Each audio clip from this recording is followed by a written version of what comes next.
Bon, salut à tous. Si vous êtes déjà présents sur notre chaîne Twitch, vous avez vu qu'il y avait du retard, évidemment. Grosse galère aujourd'hui, ce matin, chez moi, hein. C'est chez moi. Je vous explique un petit peu, je vous raconte ma vie. Vous savez que ça se passe comme ça.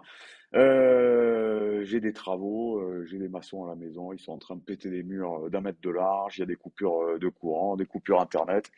Bref, on s'est pris combien? On s'est pris 5 minutes dans la mouille. C'est pas très grave. En tous les cas, je vois que vous êtes là. Antoine, 53, salut à tous. Content d'être avec vous, la team en direct de Laval. Voilà, Jolasniak, il est là, le Chris. Bah oui, je suis là. Chest, Jongo, tout le monde est là. J'ai l'impression. Maroun Kouri, mon pote libanais.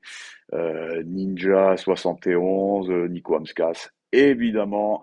Steven Mello, salut à tous, Chris. Voilà, aujourd'hui, je porte une casquette parce qu'il y a une poussière pas possible chez moi, j'en ai partout. Puis en plus, vous vous êtes bien foutu de ma gueule hier en me disant que je ressemblais à Jordan Lechkov, voire à Marcelo Bielsa, par rapport à la raréfaction des cheveux sur mon crâne. Donc j'ai décidé de porter un couvre-chef. Voilà, demain ce sera peut-être un sombrero, un casque allemand, on n'en sait rien.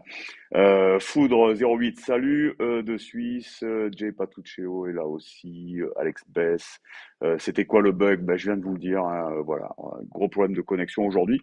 Je tiens à vous le préciser, ça peut péter à tout moment. Hein, ne m'en voulez pas, on reviendra. Vous pouvez entendre des explosions aussi parce qu'ils sont en train de péter des murs, je vous le dis. Voilà, des bruits de perceuse, de marteau-piqueur. Bref, on va faire ça dans des conditions extrêmes, les amis. On est mercredi. Vous imaginez que demain, évidemment, c'est un grand jour pour l'Olympique de Marseille. Il n'y a que ça de toute façon. Parce que demain, c'est Feyenoord. Dimanche, c'est Lyon au Vélodrome. Vous l'avez peut-être vu sur le Phocéen. Déjà 63 000 billets de vendus. On va faire péter le record. Je crois que c'était 65 000 pour un OM Lyon aussi, donc on va vraiment se régaler cette semaine. Sauna, mets tes lunettes qu'on voit Bielsa. C'est sympa ça, Bielsa. Et Libop, tiens, ce matin, rapport à la casquette. Tom 13. Salut Chris, première question. Comment bloquer les latéraux du Feyenoord? T'as dû lire, petit coquin, le papier que j'ai fait ce matin avec l'ami Cordoleani. C'est vrai que Malassia et l'autre dont le nom m'échappe, c'est assez compliqué, Gertruid, un truc comme ça. Ce sont les deux meilleurs joueurs, visiblement, d'après l'ami Bastien du Feyenoord, ce sont les deux latéraux. Malassia, il est déjà en équipe nationale des Pays-Bas. L'autre est en espoir avec les Pays-Bas aussi. Malassia, je crois qu'il a un pré-contrat avec le Real Madrid. C'est dire le niveau. Ce sont des bombes atomiques. Comment les bloquer? Ben, Bielsa, je vais dire. Sampaoli va s'en occuper. Évidemment, on a un système de jeu qui permet de bloquer les couloirs. Donc, on fait confiance à nos amis olympiens. D'ailleurs, tiens, quelle équipe? Demain soir, je ne sais pas si vous avez des idées. On sait que Mandanda sera là, évidemment.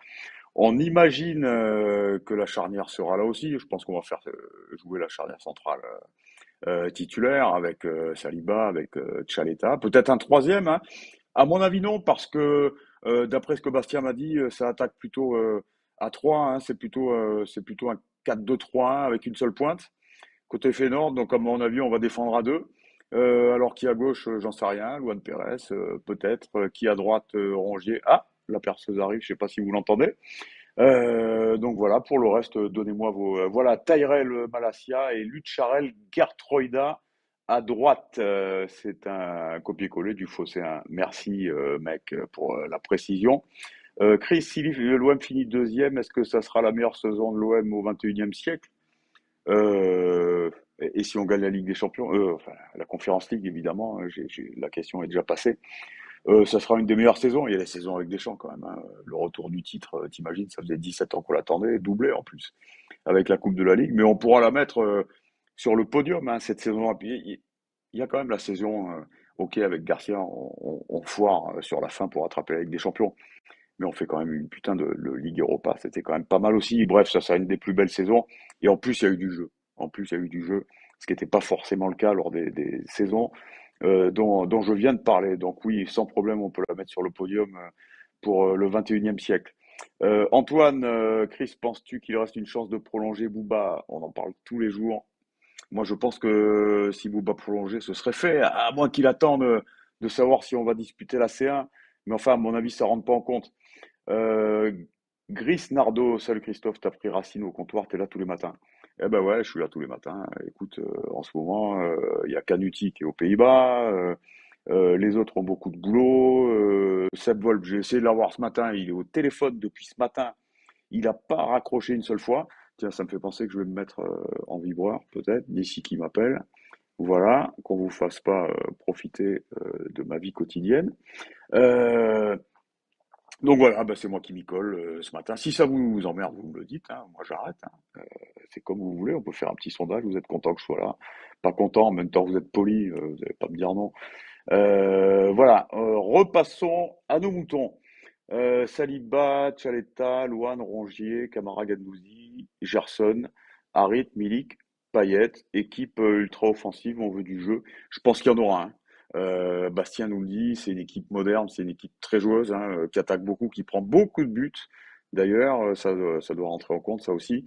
Feyenoord, nous aussi on attaque, on aime la possession, donc je pense qu'il va y avoir des buts. Putain, à ce propos, vous avez certainement regardé hier City Real. On parlait de podium, moi je le mets dans mon podium des plus grands matchs que j'ai vus au XXIe siècle. Il y en a eu évidemment, mais c'était monstrueux. Je vais vous faire une confidence. Bon, ça fait, je vais dire 25 ans, plus que ça, que je bosse sur le foot professionnellement, hein, d'abord à la radio, à la télé et sur Internet depuis 10 ans avec le Phocéen. Donc les matchs, j'en ai mangé à tel point que quand je peux me permettre de pas regarder, c'est-à-dire que je bosse pas, oh, la perceuse, ça va pas durer, ça va pas durer. Donc les matchs, je les regarde pas tout le temps, hein. Et là hier, je suis tombé par hasard dessus. J'avais même oublié qu'il y avait City Real. Si vous m'entendez, pardon pour le désagrément. J'ai commencé et puis j'ai vu ce récital. À ce niveau-là, c'est de l'art. Benzema évidemment, mais tous les autres, hein, Bernardo Silva qui est une merveille de joueur, De Bruyne, on n'en parle même pas. C'était sublime. J'ai regardé jusqu'au bout et c'est très rare. Steven Mello, j'adorais te regarder à l'époque au MTV. C'est toujours le cas aujourd'hui sur le fossé, hein, c'est cool. Ça me fait plaisir les petits compliments, hein. C'est pas parce que ça fait 25 ans que je trime dans ce taf-là que ça fait pas plaisir. Donc c'est vraiment cool. Merci les gars. Ballot 974, salut Chris, as-tu eu des échos des énièmes rumeurs de vente? Les South Winners seraient au courant. On peut en parler si vous voulez, j'en ai parlé des heures avec vous depuis 2 ans. Cette rumeur de vente, les Winners l'ont eu, évidemment. Tous ceux qui les ont croisés sont au courant. Tout Marseille est au courant. Vous allez acheter votre pain, votre boulanger va vous dire, moi j'ai eu des infos, je connais même le directeur sportif, je l'ai croisé ce matin, il a acheté le pain, il m'a dit que c'était fait. Putain, mais vous imaginez si effectivement l'OM est vendu, que votre boulanger ou vos potes supporters dans le virage soient au courant, euh, arrêtez. Moi, ces rumeurs, on m'appelle tous les jours pour me les donner. J'en fais pas écho auprès de vous parce que je sais que c'est du pipeau. Je vous dis pas que c'est du pipeau dans le sens où l'OM sera vendu un jour. Mais si l'OM est vendu, en ce moment, ça sort pas du coffre de la banque d'affaires. Voilà. C'est impossible que votre boulanger, votre plombier, votre cousin, votre copain dans le virage du Vélodrome vous dise ouais, ça y est, j'ai le nouveau directeur sportif, je sais qui est l'entraîneur, ils m'ont appelé ce matin, ça y est, c'est vendu, etc. Si ça tombe, si c'est vendu, évidemment, votre boulanger ou votre pote du virage va vous dire, t'as vu?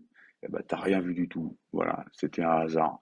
C'est pas vrai. Personne ne le sait. Si c'est fait, à part McCourt et à part l'acheteur, personne ne le sait. Voilà, la rumeur, elle s'est enflammée comme une traînée de poudre dans Marseille.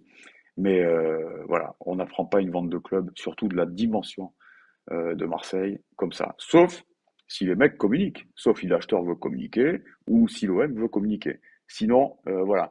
Et Samia Gali, c'est pas le boulanger. Samia Gali, elle a pas dit que c'était vendu. Voilà, Samia Gali, elle est dans le truc.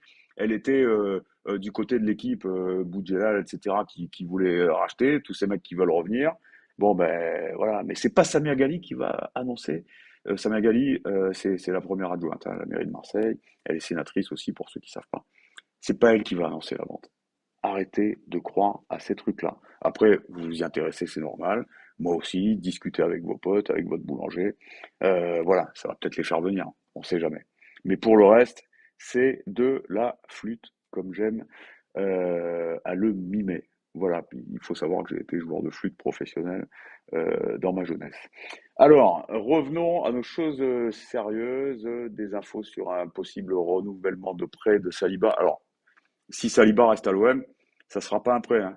Ça fait 3 ans qu'il est prêté, le mec, hein. Ils l'ont acheté jeune, hein. 18 ans à Saint-Etienne, 30 patates. Ils l'ont prêté tout de suite à Saint-Etienne. Donc, il a fait la saison avec Saint-Etienne.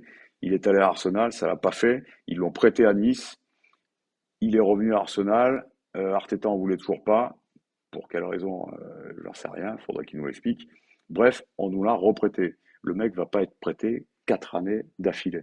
Donc, si ça se fait, ça veut dire qu'on a de la fraîche. Ça veut dire qu'Arteta n'en veut pas. Alors, c'est vrai qu'il a des bons joueurs, hein, titulaires actuellement. Il faut une bonne saison. Mais ça veut dire qu'il sera vendu 30, 40 millions.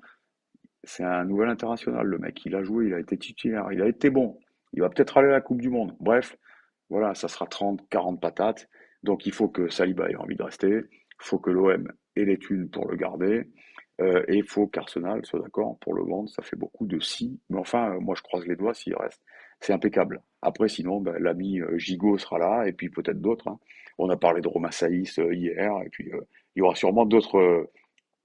Tiens, Alex Bess, Chris, t'as des infos sur la rumeur Sanson? J'en ai pas plus que toi. Je l'ai relayé hier sur le Phocéen. C'est un site anglais qui est pas la référence, hein. Voilà, nous on relaie parce que ce sont des infos qui sortent sur des vrais sites, donc on les relaie. Il joue pas, le pauvre Morgan avec Steven Gerrard à Aston Villa. Ils l'ont payé 16 ou 17 millions. Ils vont le vendre beaucoup moins de ça, s'ils le vendent évidemment. Il n'est pas dans les plans, donc il va peut-être partir. Est-ce qu'il va revenir à l'OM? Moi, je suis pas fan des retours. Après, Sanson, s'il revient, s'il nous manque des milieux, honnêtement, je crache pas dessus, hein. On connaît la valeur, mais voilà. Je crois pas trop, moi, à ces histoires-là. Je m'en vais, je reviens. Ça existe, ça a marché sur certains cas, mais enfin, bon, voilà. Moi, je suis pas un fan du retour de Sanson. L'info, elle vaut ce qu'elle vaut. C'est un site anglais, il y en a des milliers, comme en France, comme en Espagne. Il y a beaucoup de pipeaux. Il y aura 99% de pipeaux pendant toute la période mercato. Hein, ça, il faut le savoir, je vous l'explique chaque année. Après, il ne faut pas nous en vouloir. Ouais, mais vous nous annoncez des trucs. Non, on n'annonce pas. On relaie, on pose une question. On dit, voilà, selon tel site, nous, on dit ce qu'on sait, mais pas plus. Mais on est obligé de relayer. Putain, si on ne relaie pas le mercato, on fait quoi? On fait rien, hein, on part en vacances. On adore ça, vous adorez ça. Hein, me racontez pas d'histoire, hein, vous êtes à l'affût de la moindre rumeur. Donc voilà, le retour de Sanson, j'y crois pas trop. Chris Rames Rodriguez qui veut revenir en Europe, ouais, il est au Qatar, je crois, ou en Arabie Saoudite, si je dis pas de conneries. Ça fait longtemps qu'il a plus flambé, l'ami Rames, hein. Alors l'ami Rames de Monaco, quand ils sont champions là, en 2018, je prends tout de suite. Je pense qu'il gagne des tonnes, c'est un mec, depuis qu'il a quitté le Mexique, qu'il est en Europe, qui gagne des tonnes, y compris là-bas dans le Golfe. Est-ce qu'il a envie de se faire un kiff? Est-ce qu'il connaît Sampaoli? Pourquoi pas? Alors c'est pas une rumeur, hein, c'est juste un d'entre vous qui me fait la proposition. Pourquoi pas? Après, on a Payet hein, en numéro 10, hein. Mais bon, Rames, moi je crache pas dessus, mais faut voir dans quel état il est, le mec. Christophe Fuego, est-ce que c'est vraiment un avantage de jouer le premier match au Feyenoord, même si on est bon à l'extérieur? Il t'a pas échappé, Christophe Fuego, qu'aujourd'hui, intérieur, extérieur, ça ne veut plus rien dire. C'est mieux de recevoir au match retour, évidemment. Mais tu l'as vu hier pour City Real. Aujourd'hui, il n'y a plus la règle du but qui compte double, donc on s'en fout. L'avantage de recevoir, évidemment, au match retour, c'est un véritable avantage. Moi, je préfère que ce soit comme ça. Mais voilà, ça ne veut plus dire grand-chose désormais. Voilà, tu peux gagner 1-0 chez toi, c'est un bon résultat. Tu peux gagner 3-2 chez toi, c'est un bon résultat. Tu peux faire un partout à l'extérieur, c'est pas forcément un bon résultat parce que encore une fois, ce but ne compte plus double en cas d'égalité au score évidemment. Un échange avec Strootman en prime, mais tu parles de qui? Je sais plus, c'est passé. Les salaires à 500 patates ou plus, c'est mort. Je pense que c'est mort. Après, il y a de la Ligue des Champions, on va être obligé de faire venir un ou deux costauds. Voilà, on en a des mecs à 500, hein. Milik, c'est pas loin, hein. Strootman, évidemment. Je crois qu'il nous en paye 30%. même pas 40% en Italie du salaire. Enfin, ça fait toujours des économies. Chris, cette émission te va bien, me dit Cry Me a River. Connais-tu Joao Gomez de Flamengo? Non, mon pote, je connais pas. Alors, j'imagine qu'au Portugal et au Brésil, des Joao Gomez, il doit y en avoir des millions, mais celui-là, je le connais pas. Malgré son instabilité chronique, penses-tu que Sampa peut s'inscrire dans la durée? C'est Chesno Django qui me demande ça. Bah, il s'est déjà inscrit dans la durée. Je me demande s'il n'a pas fait péter son record, parce que je crois qu'il a jamais dépassé un an dans un club, même au Chili, même au Pérou, en Argentine, tout ça. Donc là, ça fait un an et demi, c'est déjà un record. Putain, qu'il nous fasse pas le coup de se barrer. Et Sampaoli, c'est le mec qui se barre, comme il l'a fait. Bon, à Séville, il avait été appelé par l'Argentine. T'es argentin, on t'appelle pour l'Argentine, avec Messi et compagnie pour une Coupe du Monde, c'est impossible de refuser. Euh, à Santos et à l'Atlético Mineiro, il a fait un an à chaque fois, il a eu des super résultats à chaque fois, mais moi j'avais appelé des confrères brésiliens, c'est un boulimique, euh, l'ami Sampaoli, c'est un boulimique de transfert. Il veut des recrues, des recrues, des recrues. Donc il va voir ses présidents. Putain, les maçons sont en train de se barrer. Le pied. Normalement, on sera plus emmerdé. Où j'en étais, il va voir ses présidents, je veux un tel, je veux un tel, je veux un tel. Les mecs n'ont pas des comptes en banque à rallonge. Donc ils recrutent, ils se mettent dans la merde financièrement. Et puis à la fin de la saison, Sampaoli a terminé deuxième. C'était le cas d'ailleurs avec Minero et Santos, je crois. Il se qualifie pour la Ligue des Champions américaine, la Libertadores, bref. Il a des résultats, mais il dit bah, moi je reste, mais encore je veux un tel, un tel, un tel pour la saison prochaine. Et là, les mecs lui disent papa, c'est pas possible. Donc il s'en va. Donc il a fait ça à Santos, il a fait ça à l'Atlético Mineiro pour rejoindre Marseille. Là, bah, il a fait 6 mois, il est resté. On lui a recruté les joueurs qu'il voulait, les Gerson, les Luan Pérez, etc. Il était content. Ben, j'espère qu'il va être content cet été parce qu'il est capable de dire à Longoria, ciao man, je m'en vais si tu recrutes pas. Mais je pense que Longoria va faire le nécessaire. Puis c'est con, hein, et qu'il joue enfin une Ligue des Champions en Europe, Sampaoli. Je crois qu'il avait qualifié Séville pour la Ligue des Champions, mais il s'est barré avec l'Argentine, évidemment. Sinistera, il s'appelle, me dit Max, sera côté Rongier et Saliba, je pense. Ce match va être une régala. Sinistera, c'est un, je crois qu'il s'appelle Juan, je suis pas sûr. C'est un ailier gauche colombien, très fort, 21 ans. C'est l'atout offensif de cette équipe de Feyenoord. Donc voilà, ça va être le jour à surveiller avec les deux latéraux, on l'a dit, Malacia et Gerstroida, si je dis pas de conneries. Chris, qui pourrait-on recruter à la place de Camara, me dit JM OM13. On parle des 2000 années, là, évidemment, Thiemoué Bakayoko qui chutait, hein. C'était un monstre à Monaco, l'année du titre. Il est parti à Chelsea, Milan AC, prêté cette saison. Il joue pas beaucoup. Il était en équipe de France et tout. S'il vient se relancer, le mec, à Marseille, moi je dis pas non.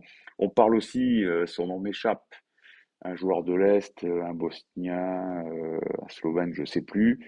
C'est un international, mais voilà, ça fait partie des rumeurs. Moi, je vous ai parlé d'un mec que j'adore. C'est pas le profil, c'est un mec qui peut jouer en 6, très jeune, hein, évidemment. Il peut jouer en 6, mais c'est pas le profil de costaud qui peut venir tenir la baraque derrière aussi. Mais moi, c'est le petit de Lorient que j'adore. Enzo le fait, je vous l'ai encore dit. Yann Matt, Krunic, le deuxième là, du Milan AC. Ernesto Farias me dit Jean-Luc Dompé de Zulte Waregem. Je le connais pas. J'imagine que c'est un Belge, peut-être international, j'en sais rien. Moi, j'avais un de mes meilleurs potes qui jouait avec moi au foot qui s'appelait Dompé, mais c'était Vincent, donc c'est pas lui. Je le connais pas, c'est une proposition, faut regarder. Euh, Pardon. Chris Fuego, l'argent de la Ligue des Champions va servir à combler les dettes ou à recruter des joueurs. Les deux, mon général. On me parle aussi de Bellegarde, là, il a un drôle de prénom, dont je me souviens plus à Strasbourg, il paraît qu'il est bon. Et puis on a parlé hier de Doucouré, hein, à Lens, hein, il paraît qu'il est dans les tuyaux lui aussi, mais il n'y a pas que nous, il y a pas que nous sur le coup, mais il est très très fort. Nico Amskas se lance dans l'humour, visiblement, il fait des jeux de mots. Enzo le fait, Yenord. Ouais, tu t'es pas foulé, franchement, hein, tu t'es pas fait un claquage sur le coup, Nico.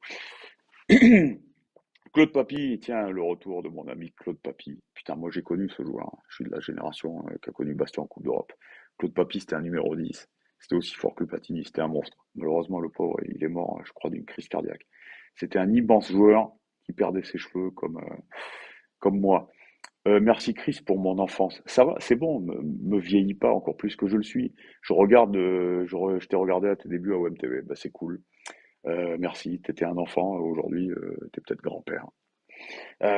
Qu'est-ce qu'on fait? Satriano de Brest, ça vaut le coup. Je sais qu'on est sur le coup. Alors visiblement, il y a Chelsea, il y a plein de clubs qui sont sur le coup. À mon avis, il a mis Satriano, pardon, qui est un Uruguayen, si je dis pas de conneries, avant-centre, qui a été prêté par l'Inter à Brest. À mon avis, il a un bon agent, hein, parce que là, visiblement, moi, je lis les trucs tous les jours. Tout le monde le veut. Le mec, il jouait pas à l'Inter. Bon, ok, il a mis des buts là en quelques matchs. Monsieur Champi, on pourrait faire cet OM au café spécial formation bientôt. Je te promets qu'on va le faire. J'essaierai d'avoir des invités. Je verrai avec notre réalisateur, Jérôme Revon, s'il est d'accord. Alors, évidemment, c'est Guillaume Poggioli, jeune réalisateur plein de talent que je salue, qui est aux manettes. Enfin bon, en même temps, il se fout pas, hein, il n'y a qu'une seule caméra, hein, il n'y a pas 36 caméras. Voilà, mais en tous les cas, ça me permet de le saluer, Guillaume. C'est un pote et il bosse comme un malade. C'est grâce à lui que vous voyez des belles vidéos, tout ça, grâce à l'ami Rémi Chabert aussi. Salut Chris, deux remarques sur tes cheveux hier et tu mets une casquette. Eh ben oui, mon pote. Ouais, j'ai mis, c'est parce que c'est le bordel, là. Je suis crade en dessous, là. Il y a des travaux chez moi. Mais aussi, non, je trouve que ça me va plutôt bien. Je pense que je vais adopter ce petit look casquette. Claude Papy, le Platini Corse. Ouais, crise cardiaque sur un cours de tennis. Juste après sa carrière, c'est vrai. Putain, ça remonte. J'étais gamin, hein. Ça, c'était les vignettes Panini, ça doit être la fin des années 80. La fin des années 70 même, début 80. Christophe Fuego, et la rumeur Casery, c'est pas une rumeur, c'est qui, c'est pas Roten ou je sais plus qui sur AMC qui a dit il faut qu'on prenne Casery. Le train est passé pour Casery. Non, il est bon, hein, attention, hein, respect pour le joueur, buteur, numéro 10, tout, voilà, il va peut-être sauver Saint-Etienne, j'espère pour eux. Mais non, c'est bon, on arrête avec les conneries. Euh, Chelmy, allez Champi, allez Marseille, vive la vie, bon match pour demain. Bon match mon pote, et merci pour les petits compliments. Mohamed Ali Chaud, tu penses que c'est une possibilité? Je pense qu'on est beaucoup sur le sujet. J'allais dire Clermont, non, Clermont c'est un autre jeune, il est rangé. On est nombreux sur le coup. Me demande pas de te le décrire. J'ai pas vu assez de matchs avec ce jeune-là, mais visiblement il a une très très grosse cote. Salut Christophe, on va bien avoir une enveloppe supplémentaire de 60 millions. Les 60 patates, si on n'est pas trop con, c'est ce qu'on peut attraper si on fait les poules, voir si on sort en huitième de Ligue des Champions. J'espère qu'on aura plus que ça, parce que tu vois, McCourt, il est à Marseille en ce moment, il est comme un fou. Vous avez vu les images de vestiaire après la victoire à Reims. Il sera à Feyenoord. Donc, moi, je pense, putain, il est là, le mec. C'est peut-être l'occasion de le remercier, je le connais pas, hein. Mais depuis qu'il est là, il en allonge, hein. Évidemment, on aurait rêvé d'un OM taille PSG avec une pétromonarchie derrière, quoique les Saoudiens, moi, franchement, s'ils peuvent rester à Newcastle, je préfère. Mais ça, c'est une question de géopolitique. On aurait rêvé de ça. Mais bon, on a quand même un mec qui met du blé, qui comble les trous, hein, parce que chaque année, c'est 80 millions, c'est 90 millions non pas de dettes, hein, il n'y a pas de dette à l'OM, mais de trous qu'il faut combler. Il est toujours là à la DNCG. Moi, je vous avais annoncé il y a un an et demi qu'il allait mettre une grosse enveloppe. Tout le monde s'était foutu de notre gueule, y compris un grand journal régional. Eh ben, il les a mis. Ça s'est passé exactement comme on l'avait dit. Donc voilà, bon, c'est histoire de mettre un petit taquet, mais c'est gentil, hein. Franchement, je les respecte, c'est des confrères. Mais si on remercie pas lui, franchement, on remercie personne, quoi. Il est là, il met du blé, il a pris les bonnes décisions. Voilà, Garcia, quand il est allé chercher, on était content. Plus après, mais quand il est allé le chercher, on était content. Zoubi, quand il l'a pris, on était content. Bon, moi, je n'avais pas des super échos, mais enfin, tout le monde était content. Et putain, il nous sort Longoria du chapeau. Voilà, bon, il y a eu. Mais même au début, avec Hero, on était content. Il faisait des bons trucs, et puis après, ça a merdé. Bref, et voilà, aujourd'hui, on a Longoria, on a Sampaoli. Donc, franchement, merci Francky. Merci Francky. McCourt, évidemment. Qu'est-ce qu'on fait? Qu'est-ce qu'on dit? 30, allez, j'ai pris du retard, donc on va continuer un petit peu. Est-ce qu'on doit mettre titulaire Milik, me demande Jordi, sur les matchs importants en fin de saison? Ça dépend de ce que. Bon, oui, hein, c'est quand même un buteur, donc s'il est en forme, on le met. Mais après, ça dépend de ce qu'a envie de faire. Moi, je laisse totale liberté. D'ailleurs, même si je laisse pas, il s'en fout complètement. À Sampaoli, s'il a envie de faire un peu de profondeur, comme il avait fait à Monaco, notamment au match aller, tu vois, de mettre du Dieng, de mettre du Bakambu et tout, je prends aussi, hein. Moi, je suis pas un putain, j'y arrive plus, un aficionados de Milik, parce que j'aime les autres profils, hein. Je reconnais la valeur, c'est un crack, hein, devant le but, c'est un monstre. Mais voilà, s'ils sont pas envie de jouer avec du Dieng ou du Bakambu devant, honnêtement, moi, ça me dérange pas du tout. D'ailleurs, Chesh Chongo me dit, est-ce qu'on va jouer 109 demain? Mystère et boule de gomme, comme dit cette très récente expression, très en vogue chez les jeunes. Euh, et je cite tout le temps les mêmes, et je vais essayer d'en citer d'autres. Amnésia couche. Putain, vous avez des noms à coucher dehors, les mecs. Christophe, tu sais quoi des rumeurs de vente encore? T'as loupé le début de l'émission ou pas?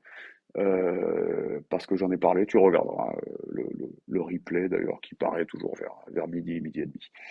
Euh, Mowgli, tu penses qu'il est préférable de jouer en transition contre Feyenoord? Eux savent jouer en transition avec leurs latéraux qui vont à 2000, avec leur ailier qui va à 2000. Moi, je pense qu'on va faire de la possession. Après, je suis pas devin, hein, je suis pas dans le vestiaire, je sais pas, je connais pas les plans de l'ami Sampa. On le verra dès les premières minutes. Amnésiaque. Les rumeurs de vente, j'en ai parlé tout à l'heure. À midi, midi et demi, tu te mets sur le fossé, hein, tu as le débrief, tu regardes la première partie d'émission. On en parle. Moi, j'y crois pas. C'est pas que je crois pas que ça va être vendu. Je parle des rumeurs qui circulent à Marseille en ce moment. C'est de la grosse flutasse. Voilà, tu vas voir que demain ça va tomber, ça va être vendu. Je vais passer pour un blaireau, mais tant pis. J'ai dit ce que je pensais et j'ai argumenté. J'ai dit pourquoi je le pensais. Euh,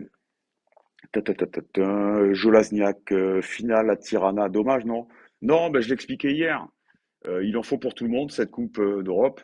On va pas se mentir, on fait les gros bras là en ce moment, on a raison, on est en demi-finale. Mais cette Coupe d'Europe, au départ, elle est faite pour les pays, j'allais dire, en développement dans le football, hein, quoi. L'Autriche, c'est pas un pays en développement, mais dans le football, c'est un pays secondaire. L'Albanie aussi, la Moldavie aussi, la Macédoine, etc. Donc voilà. Et puis, il s'est trouvé que petit à petit, bah, comme toujours dans les compètes, ça s'est écrémé. Bah, les petits pays, entre guillemets, sont partis. Et puis, bah, il reste des costauds comme nous, comme Leicester, comme la Roma. Et voilà, Feyenoord, c'est typiquement l'équipe qui peut se réjouir d'avoir cette nouvelle formule de Coupe d'Europe. Tu vois, ils sont là, bravo à eux. Mais si on peut les taper et si on peut la gagner, tant mieux pour nous. C'est surtout le nombre de places à Tirana. Ouais, le stade de Tirana, je sais pas comment il s'appelle. Ben ouais, mais ils vont pas faire des stades de 80 000 à Tirana, hein. Ils sont trois pelés et deux tendus là-bas. C'est vrai, c'est un petit pays l'Albanie. Et c'est un micro championnat, donc ils vont pas faire des stades de 80 000. Bala Image, content de vous retrouver ici. Mort de rire. MDR Champy, ça se voit que tu aimes ce format. C'est top. Bah ouais, j'aime bien, tu vois. La première fois qu'on m'a dit Chris, tu pourrais nous dépanner, tu pourrais le faire. Je t'avoue que je m'en serais bien passé parce que ça me gonfle. Encore une petite digression, j'ai fait des années de télé. Maintenant, je suis vieux, j'en ai marre. Moi, ce que j'aime, c'est écrire. Voilà, les articles que vous lisez sur le Phocéen, c'est souvent moi. Notamment les unes, ce qu'on appelle les unes. Moi, ce qui me plaît, c'est écrire. Tu vois, j'ai commencé ma carrière à France Inter à la radio. Et puis après, j'ai fait Web TV, j'ai fait du Canal. Je suis même parti au Qatar faire de la télé. Je produisais des émissions pour. Ça s'appelait pas encore Bein Sport, c'était Al Jazeera Sport. J'ai même fait France 3, tu vois. Enfin bon, voilà, j'ai tout fait en télé et en radio, sauf ce que j'aime, c'est la presse écrite. Donc aujourd'hui, j'écris, je kiffe. Donc on m'a dit, tu peux le faire. J'ai dit oui, parce que bon, voilà, je vais pas les lâcher, les mecs, c'est mes potes. Mais j'y suis un peu allé à reculons. Et ben, vous parler comme ça tous les jours, là, vous dire bonjour et discuter, parce que là, c'est pas une émission de télé, hein, c'est de la discute, hein. On sera au téléphone, ça serait la même chose. Eh ben, je kiffe, donc bah, si ça vous plaît, bah, tant mieux. Euh, Listrion, 13 me dit, Chris, pourquoi les articles ne sont pas signés? Alors ça, c'est une décision qu'on a prise il y a longtemps au Phocéen, parce que c'est un collectif, le Phocéen, tu vois, on est une rédac, voilà, on a une ligne rédactionnelle, on va dire une ligne de conduite, donc on s'est dit, on signe pas. Alors c'est vrai, de temps en temps, je fais des éditos un peu, tu vois, qui sortent un peu du rang, ou alors on a des exclus, tu vois, des interviews exclusives, etc. On pourrait signer, mais on a décidé que non. Après, peut-être qu'on le fera un jour, j'en sais rien. Puis je vous cache pas aussi, ça c'est perso. Moi, les réseaux sociaux, y compris les forums sur les sites et tout, pour moi, c'est une tannée, c'est une catastrophe. Là, on chatte et tout, on discute, c'est super cool. Mais vous voyez, sur Twitter, sur Facebook, vous voyez la haine qu'il y a sur les réseaux. Tu signes un papier, il y a un con à qui ça va plaire, qui va pas être d'accord, machin, et il va te pourrir tous les commentaires derrière. Et ça, c'est un truc. Alors, les nouvelles générations de journalistes, voilà, un Canut, par exemple, qui tweet toute la journée, bah, parfois il se fait insulter, il s'en fout, c'est le jeu. Moi, c'est pour ça que je tweete pas. J'ai un compte Twitter, je m'en sers pour regarder les infos, de temps en temps, je like quand il y a une connerie qui me fait marrer. Mais sinon, je tweete pas parce que je supporte pas la bêtise, la haine, la méchanceté. Je supporte pas la guerre non plus. Non, mais tu vois ce que je veux dire? Je, je, je suis pas une nouvelle génération qui a le cuir nécessaire pour se prendre des sauts de merde sur les réseaux. Moi, j'aime pas ça. Donc, pareil pour citer, tu vois, je vais faire un édito, Christophe Champy ou un autre, hein, les rings, tout ça. Et puis en bas, tu as toujours deux, trois glands là, qui vont Champy, tu dis de la merde, et là, il va te tapisser le forum. Voilà. Et ça, j'aime pas ça. Bon, il y a des modos qui sont là, mais ils n'ont pas que ça à foutre, les mecs. Donc voilà pourquoi on signe pas la raison que je voulais donner avant. Et personnellement, voilà, ce qui me gonfle, c'est ça. Bon, c'est l'âge, hein, c'est normal. Euh, Qu'est-ce qu'on a? Maxtis 51. Tu penses que l'OM peut sortir des poules de la C1 la saison prochaine? Je pense que oui, tu vois, mais c'est des exploits, hein. Quand Paris ou quand le Lyon de la grande époque sortait, c'est pas un exploit, mais et encore que c'est dur aussi. Mais tu vois, Lille est sorti, c'était un putain d'exploit. Moi j'ai lu, ouais, mais ils avaient une poule facile. Vous plaisantez ou quoi? Il y avait le FC Séville, c'est monstrueux, le FC Séville. Il y avait Wolfsburg, il y avait ils sont sortis avec eux d'ailleurs, le Red Bull Salzbourg qui a fait très mal cette saison. C'était une poule hyper compliquée pour sortir, c'était hyper compact. Donc voilà, et nous, on peut le faire. Évidemment, si tu as deux monstres, si tu as le Real City dans la poule, tu peux pas. Mais enfin, tu peux pas normalement avoir le Real City. Mais tu peux sortir comme tu peux ne pas sortir. Et, euh, et c'est tout l'intérêt. Bon, ben voilà, si tu sors pas, tu te bagarres pour faire troisième et aller en Europa League. Mais moi, les mecs qui disent, ouais, ça sert à rien d'aller en C1 parce qu'on se prend des tôles et tout. Non, ça sert, putain, il faut y aller chaque année. Je vous le dis. Et tant pis si on sort pas. Si on sort pas, on va en C3, on essaie d'aller loin. Gerson, ça vaut combien? Aujourd'hui, je sais pas, ça vaut peut-être 30. S'il flambe en Ligue des Champions ou s'il va au Qatar avec le Brésil, ça vaudra 40. S'il est titulaire, ça vaudra 50. S'il flambe en Coupe du Monde, ça vaudra 60. Voilà, tu connais et puis surtout, ça vaudra ce que les clubs acheteurs proposeront. Voilà, plus il y en a, plus ça monte. C'est comme dans Affaires conclues, une émission pour jeunes que je vous recommande l'après-midi sur France 2. Voilà, juste avant les chiffres des lettres. Ça, c'est vraiment mes deux programmes préférés. Euh, on s'en fait encore deux ou trois. Putain, il est 39 déjà, je suis à la bourre. Allez, on s'en fait encore deux ou trois. Pourquoi est-il si difficile, me demande Foudre 08, de révolutionner le centre de formation? Le départ de Larguet montre-t-il cette difficulté? Oui, en partie. Pourquoi c'est difficile? Parce que c'est un état dans l'état, le centre de formation. Un peu moins aujourd'hui. Il y a eu un gros boulot d'Hérault d'ailleurs là-dessus, on peut lui reconnaître ça.